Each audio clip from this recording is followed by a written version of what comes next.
قال: من رأى المعاصي أمامه ويسكت على ذلك ولا ينصح ولا ينهى فهل يأثم بسبب سكوته؟ إن كان يستطيع أن ينكر بيده فيلزمه،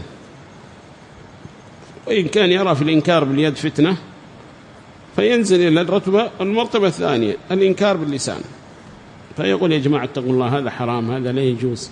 فإن عجز عن اللسان ما استطاع أن يتكلم، لو تكلم ربما يؤذى، فينكر هذا المنكر بقلبه، وذلك أضعف الإيمان، وليس وراء ذلك حبة خردل من الإيمان.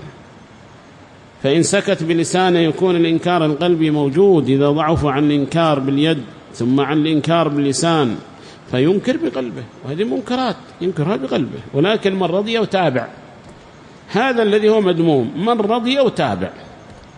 وأما من رأى وما استطاع أن ينكر وما تابعهم، هذا سلم إن شاء الله من هذا المنكر ولا يأثم. واتقوا الله ما استطعتم. ومن رأى منكم منكرا فليغيره بيده أو بلسانه أو بقلبه.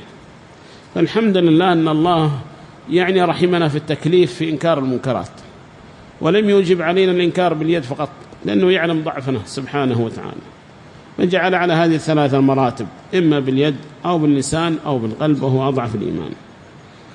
وكما تقدم معكم عن سفيان الثوري رحمه الله، وأنه قال: إني لا أرى المنكر فلا أستطيع أن أغيره فأبول دما. لا إله إلا الله. إني لا أرى المنكر فلا أستطيع أن أغيره فأبول دما. ونحن لا نرى منكرات، ونسأل الله العافية والسلام. ضعف إيماننا ضعف.